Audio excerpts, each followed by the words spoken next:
Peace. Before we begin on this week's show, I'm going to do what I said I was going to do after last week's show, dealing with the Sethnic dominion or divine aspect of yourself. We're gonna build on that, um, which is kind of connects to what we were talking about last week. But before I do that, just a couple quick announcements, real quick. If For those that have been emailing me about consultations, I definitely appreciate that. I appreciate some of you being patient and giving me a couple of days to get to them. So again, at least give me a 2 day notice. It's hard. Again, it's hard for me to do it the same day, once in a blue moon if there's time and it works out. It can be done, but the main thing is, excuse me one sec. Okay, sorry. But the main thing is to get, that time frame, so it makes it easier to be able to get to everybody. But if you are interested in a consultation, so you don't have to email me, what is a consultation? How does it work? It basically, you can do a consultation. Some people have recently been requesting tarot card readings on particular subjects, be it love, finance, relationships, specific problems.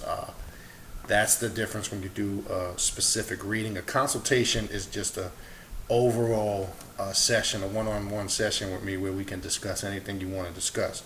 If you got questions on anything in relation to this path, if you need advice and suggestions on starting out on this path, or even if you've been working this spiritual path and you need some advanced information on it, you pretty much dictate the flow of how that works, or what you want to focus on. What I also basically do in that consultation, if there's different things that come up in relation to ancestral spirits, archetypes, different energies, things of that nature, I communicate that to you. How the consultation works again is you'll get the information, but you yourself will do the work. Nobody's doing anything for you, as opposed to some other systems. When you work with, per se, babalawos or high priests or priestess of different spiritual systems, it becomes a money game where they constantly want to charge you and tell you you have to do this, you have to do that. That's not how I operate. You're basically going to get the information that you need to do the work for yourself, which is more powerful than paying somebody else to do it for you when it comes to specific spiritual work. The consultation can either be done in person. If you can't get to me in person, it can be done via Google Hangouts, which I prefer, Skype, email app, any form of social media platform, and it can be paid via PayPal or by a credit or debit card prior to the consultation, via the Square app. And then the charge to do that is $52, and it lasts up until an hour max.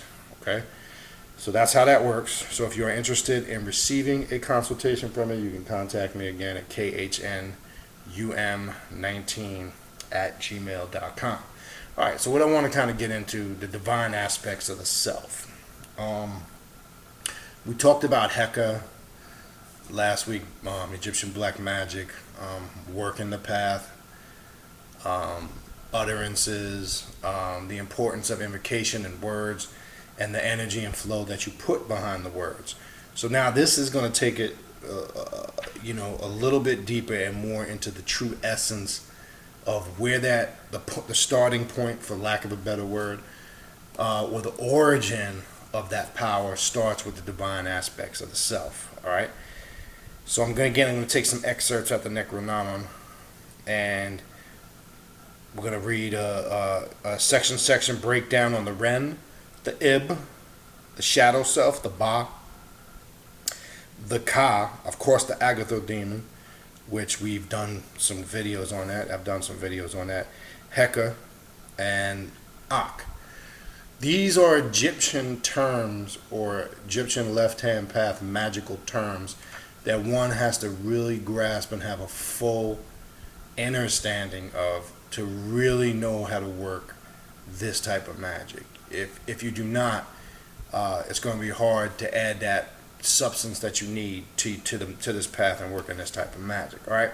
So it says the concept of the divine and the human aspects of the spiritual and material are very complex when first introduced. However, upon a simplistic understanding of the trait and nature of each aspect, the ka, ba, ak, ib, etc., which allows a more adaptable reference in the magical development. Now remember, the word or the different words or terms that you're going to hear, you might be familiar with some of them in let's say some of your Kemetic studies, but a lot of that information when on the surface, it's never expounded in the depth that it needs to be expounded when applying it to the principles of Egyptian Hecka or black magic.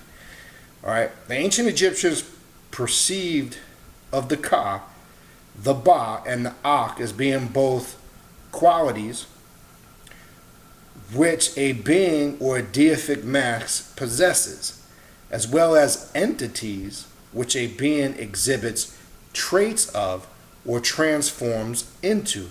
The basic elements of the body, mind, spirits are summoned here. Now, before we go into that, remember, I've always said since day one, when working with archetypes or the deific mask, you always focused on the characteristics, the traits, and the nature of each aspect of these deities to transform into them, become what they represent, not worship them. And this is a hard point on this path for a lot of adepts of the black arts to make the adjustments to, especially if they've came from some type of religious school of thought or background. And again, as I've said many times, I've seen people struggle or still continue to struggle that are on this path that have left a lot of those prior spiritual systems behind, or they thought they left those prior systems behind. And one aspect of it is worship and how to approach the deific mass or deity or archetype. Because I see it frequently in conscious circles. There's still the mindset of worshiping a spook god, a mystery god, something that's not real, something that's not tangible in the sense it's not a reality. So we leave one system of spookism and we go into another, but just incorporate more knowledge with it. See, again, one of the gravest things when you go into an aspect on this path of vampirism or Luciferianism, and one thing an adept will tell you is one of the worst things you can do to yourself is worship a fictitious spook deity outside of yourself that is not real. And that's the hardest thing for a black magician to discipline themselves when they first start out, he or her, is still not approaching deity from a perspective of worshiping something external. It becomes a constant struggle for some people. And it sometimes continues to keep popping up. And it's hard for people to basically, shun the effects that it's had on them from prior systems or backgrounds they came from. So these next explanations and hopefully this video will help how to help you better approach this aspect of it. Okay, so let's start with the Ren. Ren means the name of the Agathodaemon or personified true will with the conscious Ib. May also be called a Ka name. The Ib is the heart, which we're going to get into. So the Ren represents the name of the archetype or Agathodaemon.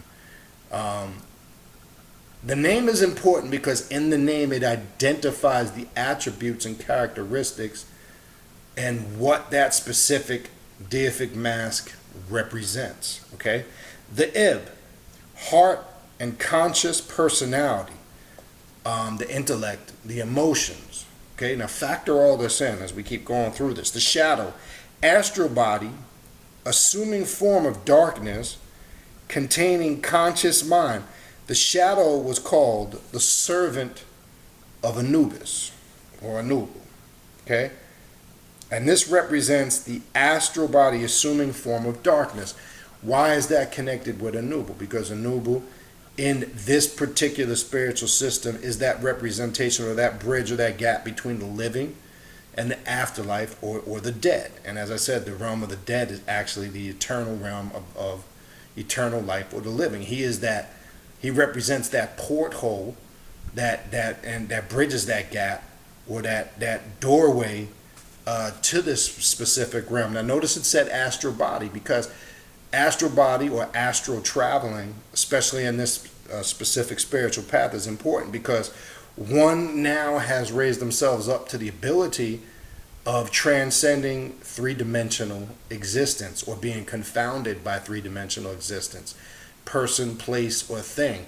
And by being able to transcend three-dimensional existence, person, place, or thing, one is now able to assume the astral body of darkness, as it says here, and travel that spiritual realm. They are not confined no more. They go into that state of being a god, and are able to have god or goddess-like experiences.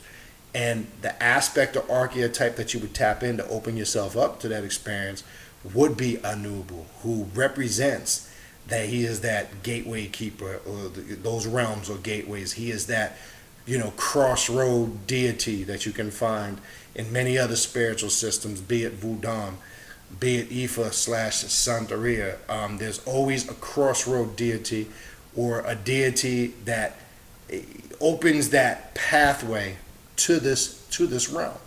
And this is where one alters their state of consciousness, or alters their level of spirituality, or makes that spiritual leap or connection, and is able now to have their own experiences.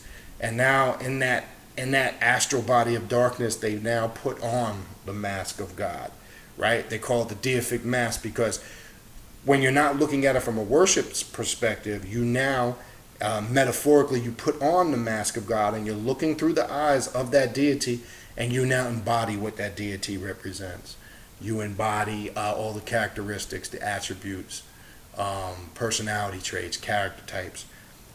This is something that one comes to the realization of, and is different, as opposed to directing or formulating an aspect per se of worshiping something. And that's the difference. Understanding that is just basically, or getting that basic definition of it is kind of just to push you in the right direction, because you can't fully explain the experience of it 100%, because it's not going to be the same for everybody. So all you can basically do is conceptualize it and try to give somebody an idea, because everybody's going to raise themselves up to their own experiences, and it's not going to be quite the same. But that's the general gist of it when it's talking about the shadow. The Ba, the manifestation of the qualities or power of an individual or a god. Living and deceased individuals have essentially one Ba, while the material may have many Bas representing aspects of their power. And this just attests to what I was just talking about. The qualities or power of an individual or a god, okay? So living and deceased individuals have that one Ba, okay? But the material, or the Egyptian deities, or the archetypes, have many Bas, or many attributes that represent their power. And this is what I'm talking about. When you're able to tap into that and embody it, you have now transformed yourself on a multitude of levels, in accordance, depending on what particular archetype or deity that you're working with. So when we look at, and we could take any of them on this path per se, you have deities that carry warrior-like attributes, and they represent, as I've said many times in the past, path clearing archetypes that can assist you in removing blockages in your life. Excuse me. You have, deities that work with transformation and growth and change. You have warrior type deities that can assist you and give you the strength and power that you need in certain situations. You have deities that can bless you with financial prosperity when you tap into the aspect of what they represent when it comes to dealing with, let's say, prosperity and wealth, because you're really activating the part of your subconscious mind or your psyche that can tap into that power. Okay, because when we say all is mental, mental is all, and this I've mentioned a bunch of times. You really have to focus on that when approaching this part of this path, because I mentioned before, I've gotten so many emails over the years where people still get stuck on that, and they're saying, so you're saying that no experiences happen outside of your mind? No, that's not what it means when it says all is mental, mental is all. It means everything has its origin in your mind, be it your subjective universe. And then the goal of the Black Adept is to bring those experiences that they're having in their subjective universe into the objective universe. Now, I used this metaphor before because, again, this is an aspect that some people also get lost on this path. They say, again, well, I had an experience. I saw, a deity. Okay, it could be an Egyptian deity, an African deity, or I communicated with an ancestor, with my grandmother, this and that. And as I've said before, you're having the experience and it's creating the illusion that it's outside of yourself, because you're seeing, whether it's in a dream state, which technically really is not outside of yourself, or whether you're in some state of meditation that's creating the illusion of a separation. The point is, it still has its origin and starts in the mind. It's formulated, and its essence and origin is created in the mind. Now, when you're seeing, for an example, you'll hear many people tell you that they spoke to, or Osiris or Osir or Anubis. Now, it's not saying that they didn't or did. What it is saying is that for some particular reason, like if you're focusing on a particular area of study, say that week you were doing a lot of reading and studying on Osiris or Osir, all this information is pumped in your subconscious mind, and this is how it happens a lot of the times. As the mind is being, filled with all of those experiences, you will tend to visualize and see something because of what you opened yourself up to. You had a personal experience in the sense, because if you're feeding your mind all week of a particular thing, it's like, use the metaphor of, let's give you an example. We all experienced this. When you were younger, you watched a horror movie that was frightening as a kid. What usually happened when you went to bed that night? You had a dream in relationship in some form or fashion to that particular horror movie you watched. Reason why I'm telling you that, the subconscious mind, when you leave lasting impressions on it, it's gonna start generating these experiences that are connected to it. It's the same thing. So if you watch that horror movie when you were a kid and it affected you and it left that lasting impression on your subconscious mind, you would get into a dream state that night when the body relaxed and your chakras were activated or lined up. You went into a dream state. You had a dream in some shape, form, or fashion in relationship or connection to the movie. It's the same thing with spirituality. It's the same thing, for an example, a religious person who claims to see an image of the Virgin Mary, right? Well, if they're pumped their whole life with this particular image, these particular stories, I mean, some of them that have been, let's say, loyal, devoted Catholics for 15, 20, 25, 30 years, of course, when those lasting images are left on the subconscious mind, when they have some type of spiritual experience or illusions or whatever you want to call it, of course they're going to see it how the subconscious mind was trained and shaped to see it. That's the whole thing that we got to grasp. And really what that is you tapping into the power of your subjective mind because you created it there.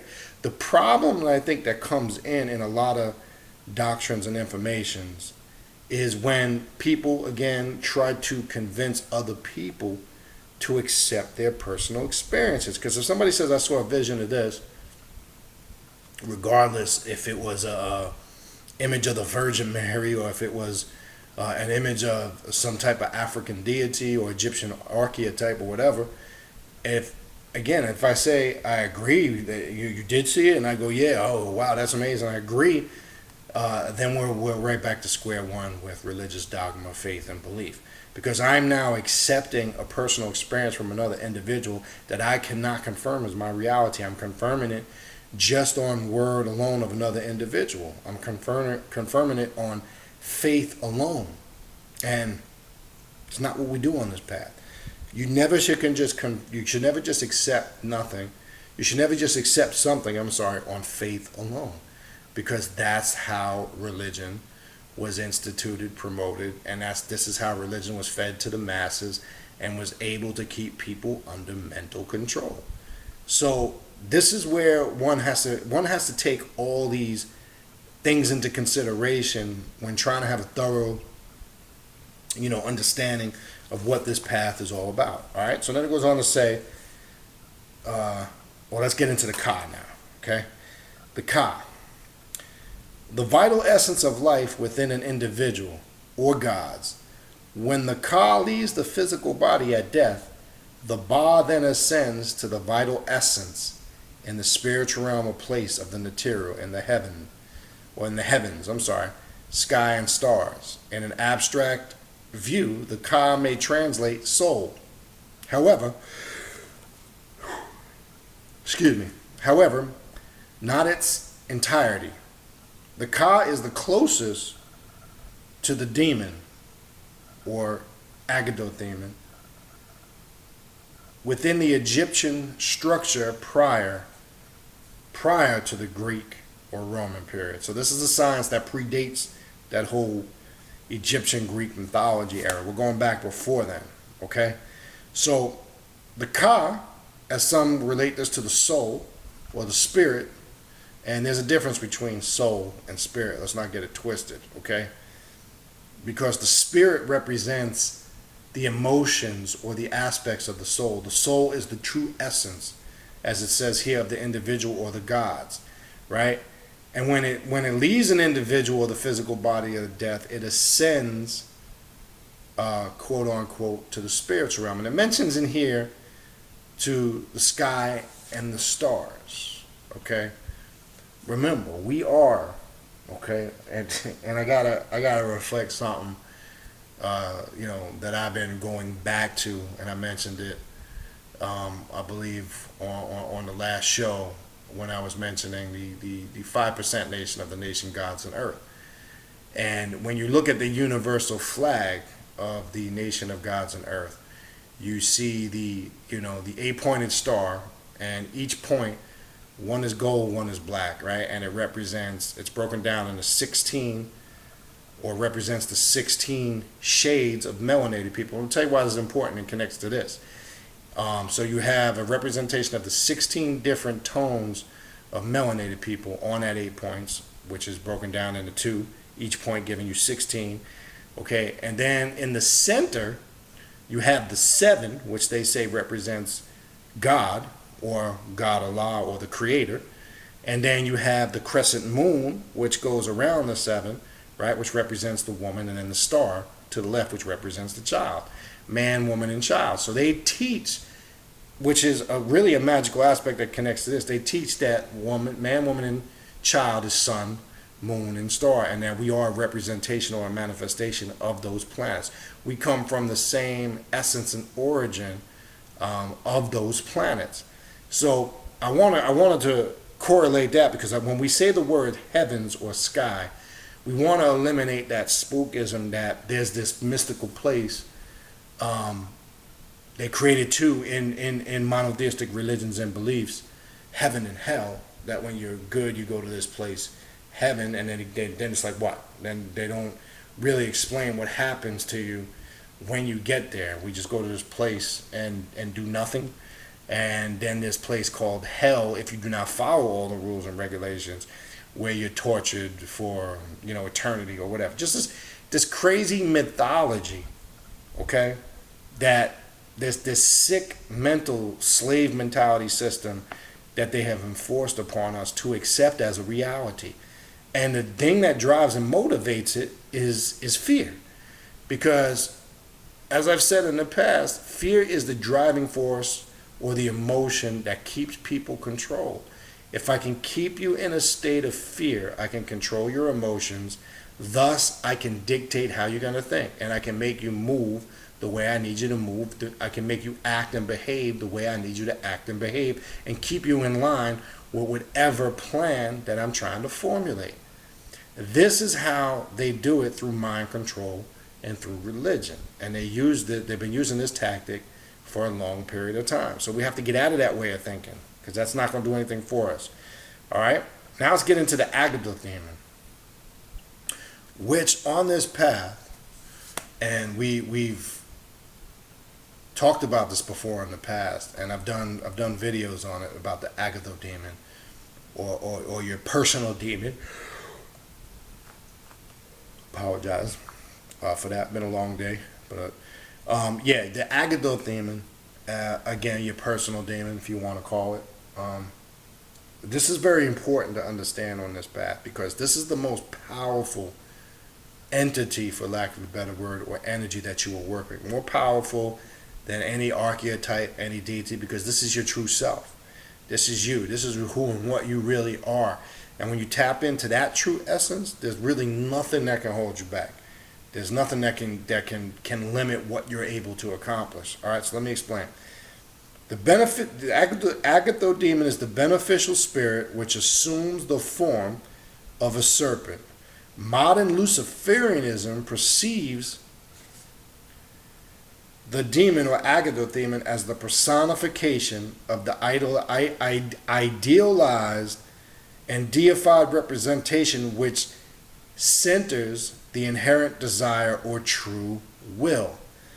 The demon is the assimilation of the Ba, Ka, and Sekhem. Sekhem is the life force or the energy, and we haven't talked about that. During the course of life, initiation and the perception of the mind, along with the experience in life, shapes, empowers, or weakens the Agathodaemon. The demon may contain many Bas or personifications of specific qualities idealized in the black adept. So when it says the true self, it's the aspect of yourself, or the divine aspect of yourself, that brings out all the true qualities and natures of who you really are. Meaning, you have an aspect of Set that lies dormant within you. You have an aspect of Anubu, and what Anubu represents, a Tahuti aspect. All these attributes, or all these true wills, or all these true energies, they actually are there. The Agathodaemon is the process of activating it and working the true will, the true desire. Because sometimes when we say the word desire, even sometimes what we think is our true desires has been enforced upon our will wrongfully. What we think we desire, because that's been shaped and molded by many forms of indoctrination, be it religion, certain things in society, politics, just being a conformist to mainstream. All of those things also can totally confuse and get what you desire or your true will screwed up. So sometimes what we think what we desire or is our true will, we got that screwed up, because that's also in a sense been programmed into us. Okay, so it goes on to say that the daemon, the Agathodaemon aspect of yourself, may contain many different personifications of specific qualities. Okay, so we don't want to look at this as, when we say the Agathodaemon, that this is like one particular entity, or one particular aspect. What happens is, as it says, over time, and you start to work with it and you tap into it, and you're now making that connection with your Agathodaemon, you're going to understand your real self on a multitude of levels, all different venues. And it's also going to unlock things about yourself that you were not aware of, good and bad, to you. Anyway, good and bad. You will discover powers that you didn't know you had. You will also uncover weaknesses or faults that you may or may not accepted that you have. And I think the challenge is when that comes to the surface, addressing that and dealing with that. And I think that's a part where, or another area where people on this path tend to fail, because we always like to focus on the things that we're good at, and that's not the challenge. That's the easy thing. We can continue sharpening up at those things we're good at and make those things stronger. But when we have a weakness or a shortcoming or something that's holding us back that we might be in denial about, that becomes a difficult challenge, because sometimes the ego will get in the way, and sometimes the individual will convince themselves that they don't have a problem in that particular area when it's obvious they do. So this becomes a problem because, again, as we've talked about the ego in the past, the ego can be a good thing. The ego is what protects you. The ego or is an aspect of yourself that keeps you sharp. But when feeding into that ego in a vain aspect, it can also be detrimental to your downfall. So you have to know at times when to suppress that ego. And what I mean by that is sometimes people take shit personal in situations where it's not necessary to take it personal. That's the ego coming in, like, who the fuck is this? Who is this person? They can't talk to me like that or say this or that. Because sometimes when we get triggered or called out on something that we know we're wrong, the ego tries to mask it and defend it. So what I'm saying is, and you got to know when and how to use your ego, and in times when to just temporarily suppress that ego. Because again, that's what I mean when I say it can be a good thing and it could be a very bad thing. And this is what one has to understand when working with the Agathodaemon, okay? And notice how it said it used the ba. It is a simulation of the ba, the body, the ka, and the soul.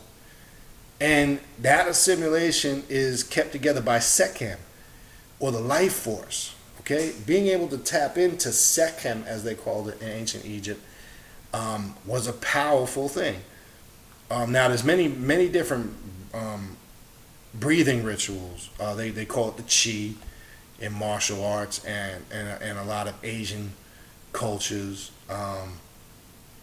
It's the same thing when we're referring to Sekhem in ancient Egypt. It's that chi.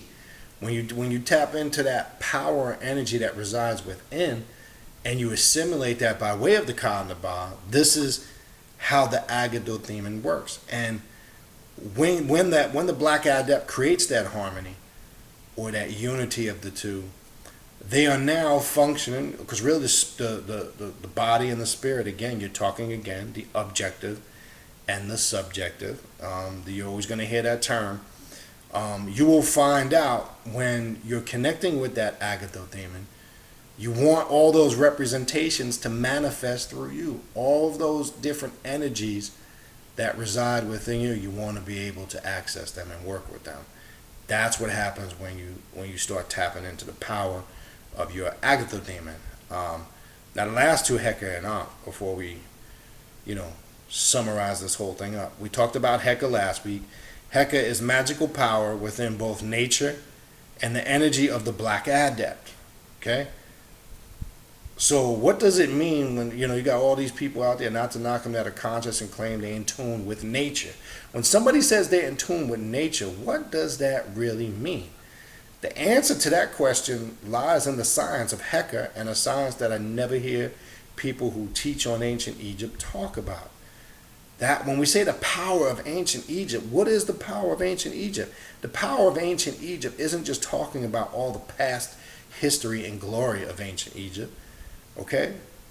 Which, again, I'm not negating the history of it, but as I said before, people get stuck in the past. They want to live in the past, the good old days, the glory days. Nothing wrong with reflecting and reminiscing on those good old days or glory days, okay? But when you get stuck in those good old glory days, and all you want to do is live in the past, it becomes a problem. So the power of ancient Egypt is this spiritual system of Hecka or magic. All right, so let's go on. Okay, this power is activated in the unity of desire, belief, and will, of which the utterance of the naming or the commanding manifests your desires into being. If you didn't see last video, go back, and that's kind of what the last video was about. This power of Hecka and how it's activated through utterances and commands and invocations. And this is basically how it's done, because it's activated in the mind, right? It's activated again by tapping, for lack of a better word, into the inner depths of one's soul. And it's when you tap into those spiritual energies, you're able to take that, whether you're working it or formulating it, I should say, on your subjective realm, and now you're able to manifest that on the objective by way of utterances, invocations, commands, and power. But you've now formulated the thought, because remember, before something can be brought into existence, the thought has to be created. It has to be thought into existence, right? So the question always lies when people say, how, when you read the Bible and the book of Genesis, and it says in there that in the beginning God created, and the average inquisitive person asks, well, who created God? And then you go into the story to get a partial understanding of this. You go into the Egyptian text when it talks about the creator Ptah, right? Who thought himself into existence. So the thought had to be formulated first. See, we're trying to get the understanding to that question while in human form, confounded by person, place, or thing, three-dimensional. You will never grasp the full understanding of that being a three-dimensional being. I'm going to tell you that right now. You'll be all day scratching your head, coming up with metaphors and ideas, trying to figure it out. But that's not how it works. To get the true answer to that mystery question, okay, one has to be able to raise themselves up beyond person, place, and thing. Not be in that form, because we're trying to conceptualize it as physical beings. And you're never going to fully understand that. Not saying you can't understand it and know that we are a representation and aspect of the Creator. We are a manifestation of that Creator. And we should never go outside of that. That's what I meant earlier when I said we don't look at deity and approach deity and worship it, because we are a manifestation of that deity. We are a living embodiment of that deity, and we have to deal with that reality to remove the spookism, because we know all the aspects of deity reside within us. We just have to be able to tap into it. And this is how one approaches it when working this path on the physical realm, so they don't get spooked the fuck out, because you can get easily spooked. And this is why all spook religions, as taught modern day Christianity, Islam, and Judaism, teach you about a mystery god or a spook god. And they teach you to be loyal and obedient and give your allegiance to this mystery or spook god that you have not seen and can't confirm is real. Okay, this is a problem. And again, this is I'm telling you, I see the struggles that people, or the hump in part of this path that people can't get over. Okay, so again, to see more on Hecka, just refer to last week's video. Go back, because basically the whole video was referring on what Hecka is. Hecka is the true power of ancient Egypt. Why nobody activates it or utilizes it or talks about it enough? Because if we got together and worked out Hecka, we wouldn't have half the problems that we have. But we're more focused on external things and doing external bullshit that's not going to bring about any serious change, because we're focusing our energy in the wrong places. Okay, then the last aspect of the divine aspects of the self is the Akh. Okay? And the Akh represents the deified dead or darker mortals of the Luciferian traditions. At the physical death of the Black Adept, it is symbolized that the Ba ascends to the heavens to establish union with the Ka. The Ak then comes into being and sits amongst the gods, or descends at will to the Duat or underworld.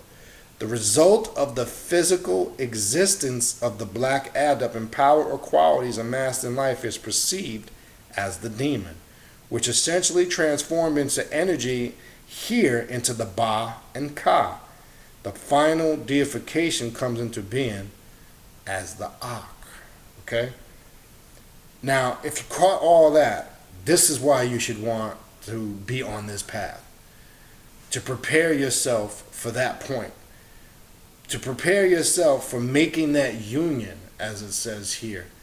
When those things transpire and take place, you become, as I said before, we're aspecting the realm of our ancestors when we worked ancestral worship. We're accessing the representations of the deific mask of these different archetypes that have represented or embodied this energy on a multitude of time over years, manifested through many individuals.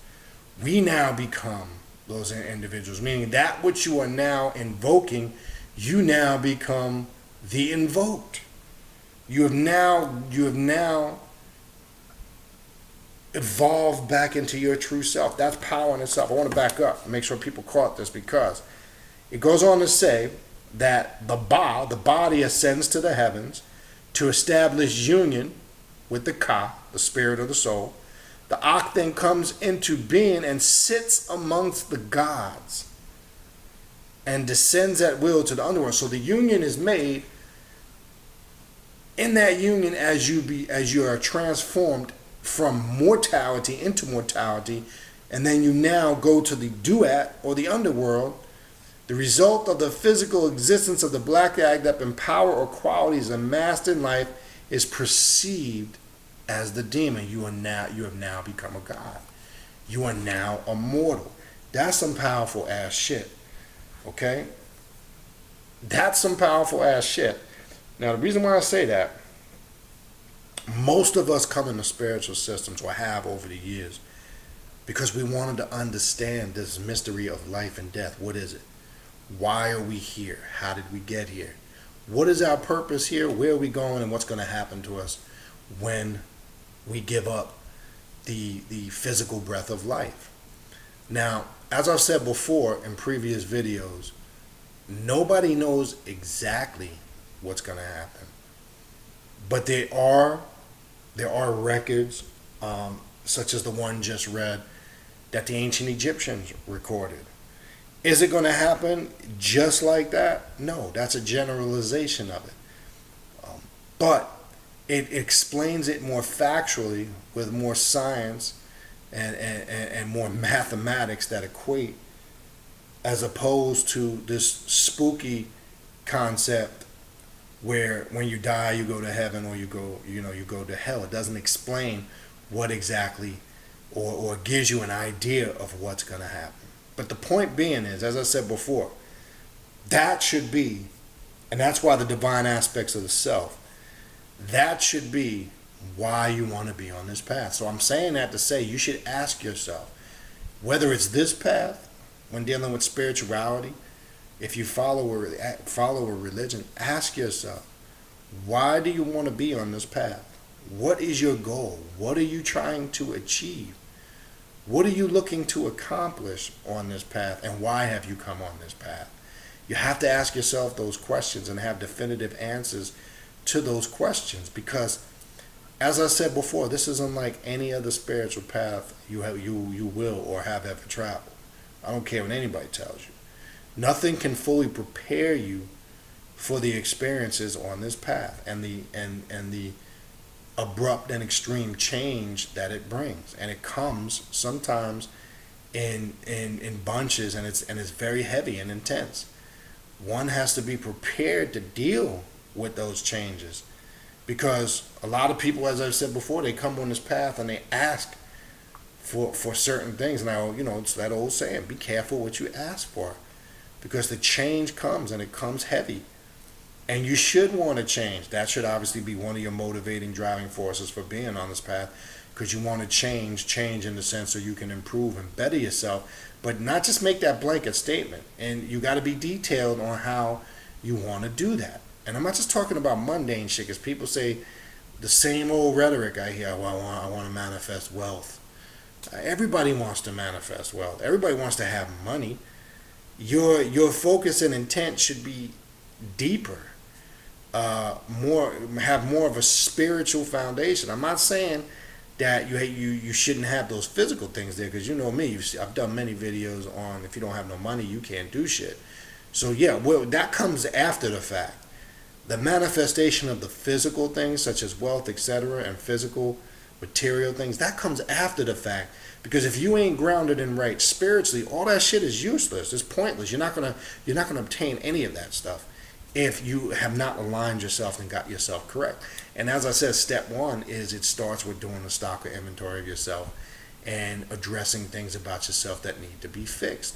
It starts there. If you don't start there, all that other stuff is pointless. The problem is people come into this path and they want to start doing ritualistic and magical work to manifest wealth and all this materialistic shit, but yet they've bypassed all the spiritual and mental things they need to fix about themselves. How can you tap into the core origin or the essence of the energy that's going to be driving your magic, which is the Ka and the Ba and the true self? And that's fucked up. You can't. It just doesn't work. And this is usually a telltale sign of why a lot of people will struggle or don't get the consistent results.